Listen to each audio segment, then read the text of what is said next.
Bonjour tout le monde, aujourd'hui nous partons à Grenoble, une ville que j'ai la chance d'explorer en compagnie de nombreux abonnés. Et durant cette balade, tout en sillonnant le réseau cyclable, ils m'ont partagé leurs anecdotes, du meilleur comme du pire que l'on peut rencontrer. Et devinez quoi? Ça m'a donné une idée, j'ai décidé de vous concocter un format d'évaluation qui nous permettra de comparer les différentes villes que je visiterai. Et d'ailleurs, n'hésitez pas à vous abonner, ça sera l'occasion de se croiser lors d'une prochaine visite. Alors préparez-vous à découvrir si Grenoble est véritablement le paradis des cyclistes ou s'il reste encore du chemin à parcourir pour atteindre la perfection. Avant de débuter cette vidéo, je tiens à remercier le sponsor du jour, Shepard. Il propose des supports magnétiques pour portable qui m'accompagnent durant tous mes trajets. Vous pourrez retrouver toutes les informations en description de la vidéo avec un code promo.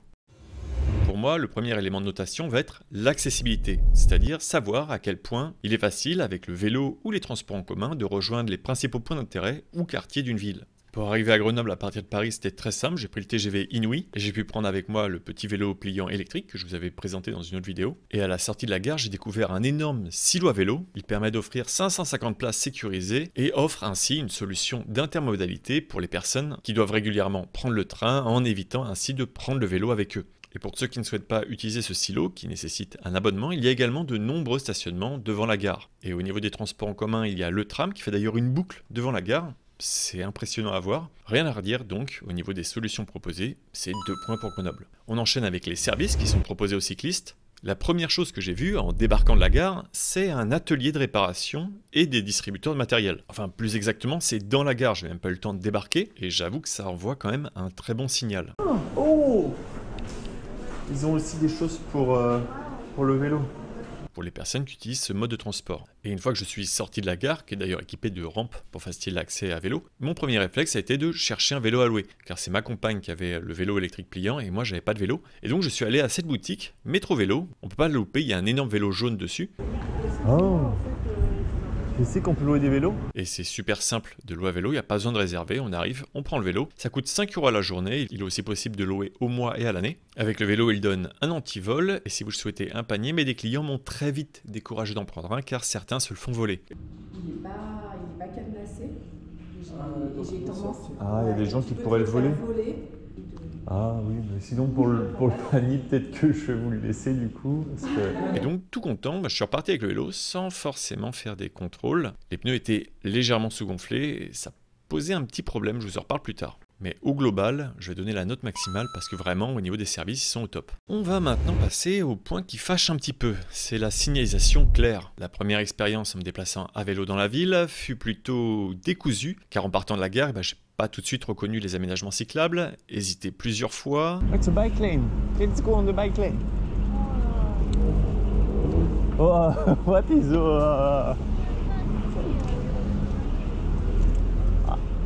I'm cherching the bike lane. Et ça, c'est un problème récurrent, c'est les aménagements cyclables qui ne sont pas mis en valeur avec un enrobé spécial ou une couleur particulière. Et ça complexifie grandement la compréhension de l'aménagement. Il m'est arrivé plusieurs fois de rouler en dehors des aménagements cyclables simplement parce que je ne les ai pas vus, comme par exemple ces pistes bidirectionnelles qui sont sur le côté gauche de la chaussée. Oh, it's the bike lane is here. Et l'anecdote la plus parlante, c'est quand j'étais en direct et que j'ai voulu rejoindre la gare. Je me suis donc fait conseiller par le chat. Vous me dites hein, si je vais dans la bonne direction là. Non.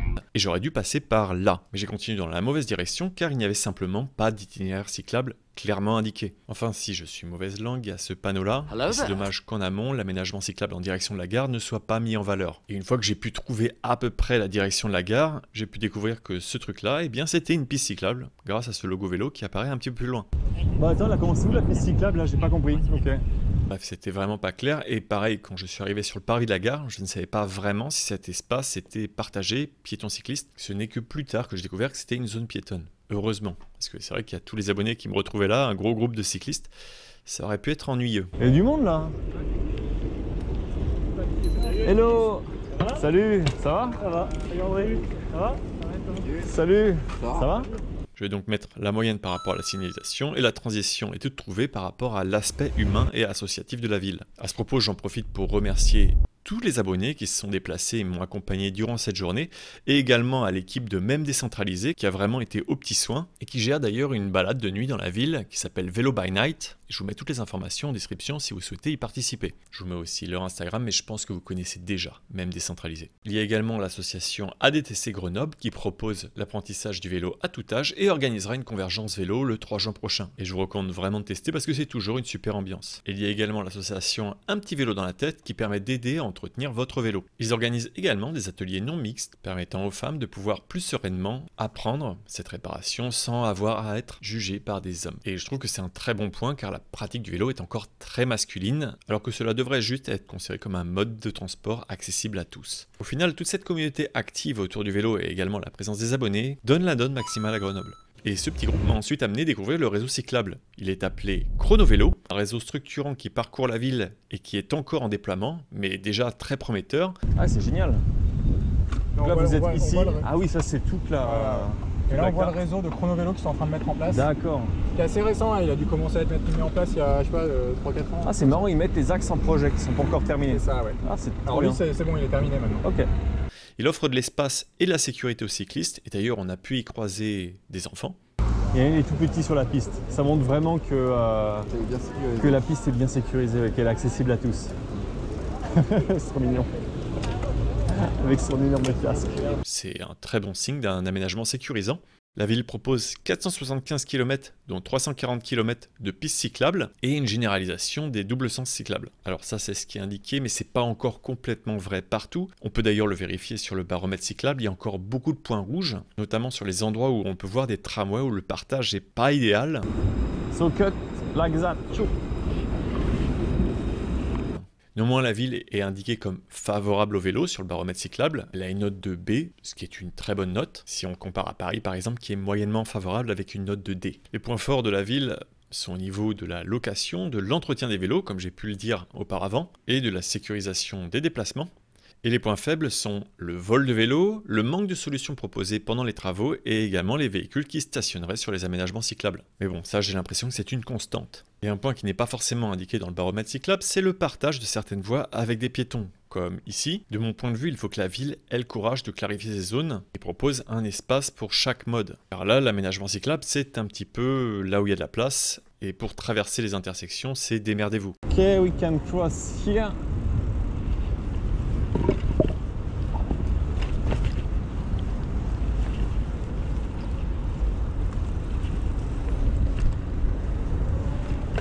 And we arrive. On peut néanmoins retrouver un bon exemple d'aménagement entre les cyclistes et piétons sur le pont de Catane. Et ici, chacun trouve sa place avec une hauteur différente pour les cyclistes et piétons. Mais malheureusement, ce pont a également un problème car il ne peut être emprunté que dans un seul sens de circulation. Il y a la piste bidirectionnelle d'un seul côté qu'il faut absolument rejoindre et quitter si l'on souhaite traverser. Là, c'est pas possible de continuer ici. Il faut qu'on traverse. Là, c'est interdit au cycle sur le trottoir, donc c'est pas pour nous. Donc il faut qu'on aille là-bas, j'imagine.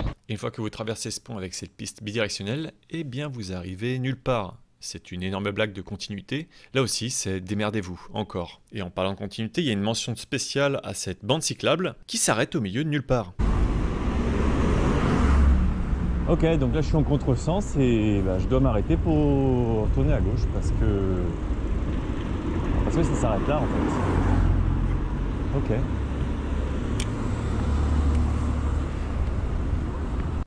Et enfin, mention spéciale à cette piste bidirectionnelle au milieu de la chaussée. Ah, c'est conceptuel d'avoir une piste au milieu là. Ouais, c'est bizarre. D'accord. En fait, il a été refait assez récemment. Ah, c'était refait récemment ça? Ouais, ça a été refait assez récemment. Ouais. En fait, là de l'autre côté, c'est un accès réservé. Ah, je comprends, c'est certainement. Les voitures ne peuvent pas passer, c'est seulement taxi. C'est certainement pour éviter les problèmes avec les arrêts de bus qu'ils ont dû faire ça. Ouais. Exactement. En fait, là, tu vas voir où les bus s'arrêtent. Il y a énormément de bus. Ouais, le matin, tu as 5 à 6 bus. Vraiment très spécial, j'aime pas du tout. Par contre, un point que j'aime un peu plus, c'est les feux qui sont décalés, permettant aux cyclistes de repartir avant, et donc ainsi de ne pas se faire couper la route, et également les plateaux piétons pour pouvoir donner plus de sécurité. La ville fait donc de gros efforts, mais il y a une marge de progression conséquente. Je mets donc ici la moyenne. Passons maintenant au relief de la ville. Paradoxalement, même si Grenoble est cernée de montagnes, c'est une ville qui est très plate. Et c'est un point que je trouve intéressant dans cette ville, parce que pour se repérer, il y a juste à lever les yeux, et les massifs environnants nous permettent de nous repérer facilement. Et au passage, il faut reconnaître que le paysage que ça donne est absolument magnifique. Il est aussi possible de prendre de la hauteur, je l'avais fait du côté de Château-Beauregard, ce qui donne une vue imprenable sur la ville, et également au niveau du fort de la Bastille. Mais par contre, pour monter fort de la Bastille, prenez un vélo électrique ou faites le trajet à pied. Car j'ai voulu le faire en vélo métro, le dénivelé est en moyenne de 14,5%, il n'y a aucun répit, c'est un enfer sur 1 km 900. Et c'est là que je me suis rendu compte que le vélo était sous-gonflé. Ah, avec le vélo électrique, non, pas vraiment sûr que ça passe. Alors qu'en vélo électrique, je ne sais pas si vous vous rappelez ce vélo-là, eh bien ça passe incroyablement bien. Incroyable! Incroyable le vélo électrique!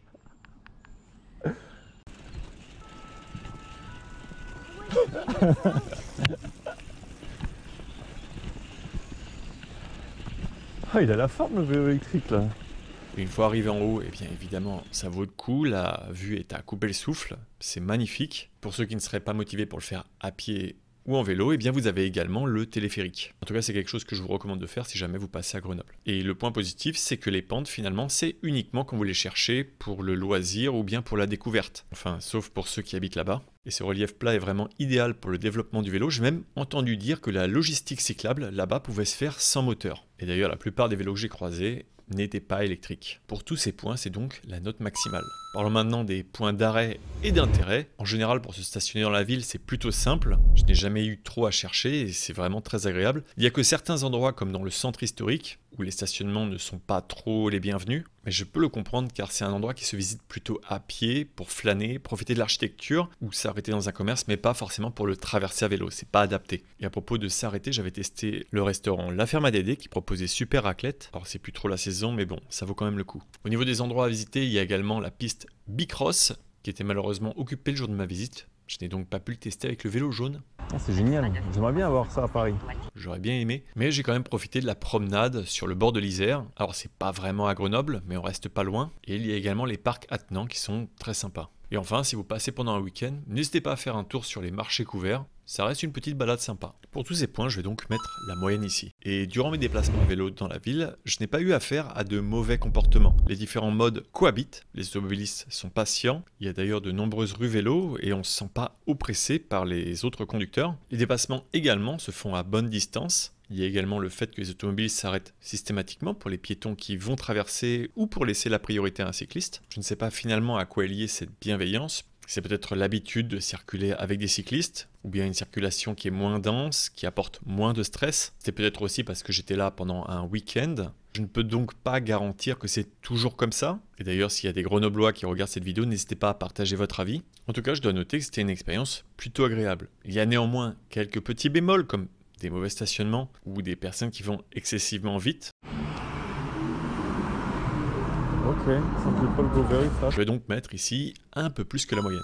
Et toujours au niveau de ce partage, il y a également les transports en commun. Certains espaces sont rendus piétonniers et le trafic y est limité uniquement pour les personnes qui livrent par exemple. On peut retrouver ça dans la ville à plusieurs endroits et notamment les zones qui sont traversées par le tram. Il est d'ailleurs très présent dans la ville au point de créer des croisements qui sont impressionnants. C'est d'ailleurs le transport en commun principal, avec les bus. Et un point qui est quand même intéressant, c'est que je n'ai pas vu trop de connexion entre ces transports en commun et les vélos. J'ai l'impression que les deux modes coexistent de manière indépendante, se faisant un petit peu concurrence l'un l'autre, au lieu de travailler main dans la main. Car j'ai rarement trouvé des arceaux vélos proches des stations de tram par exemple, ou des stations de bus. Et j'ai donc l'impression que le transport intermodal n'est pas vraiment encouragé. Je trouve ça quand même un peu dommage, surtout qu'à chaque fois qu'il y a des places, comme par exemple ici à côté de la station de tramway, elles sont utilisées.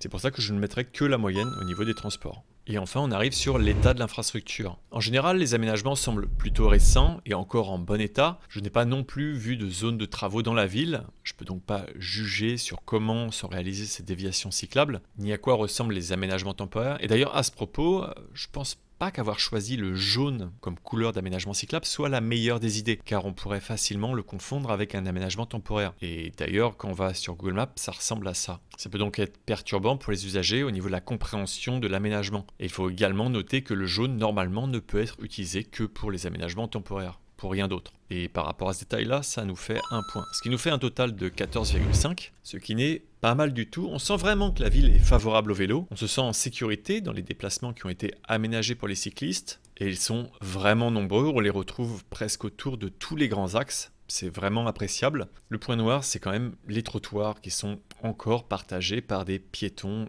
et des cyclistes. Et c'est ce qui montre qu'il y a encore une grosse marge de progression à faire. Au final, j'ai beaucoup apprécié cette ville. J'espère que la notation a été claire et que je n'ai pas été trop sévère. D'ailleurs, s'il y a des choses qui pourraient être améliorées, n'hésitez pas à me le signaler. Je tiens à remercier tous ceux qui soutiennent financièrement cette chaîne que vous pouvez retrouver au générique. Vous pouvez également retrouver toutes les informations en description. Merci également au sponsor Shepard d'avoir soutenu ce contenu. Il est temps de vous dire à bientôt pour de prochaines vidéos et bonne route.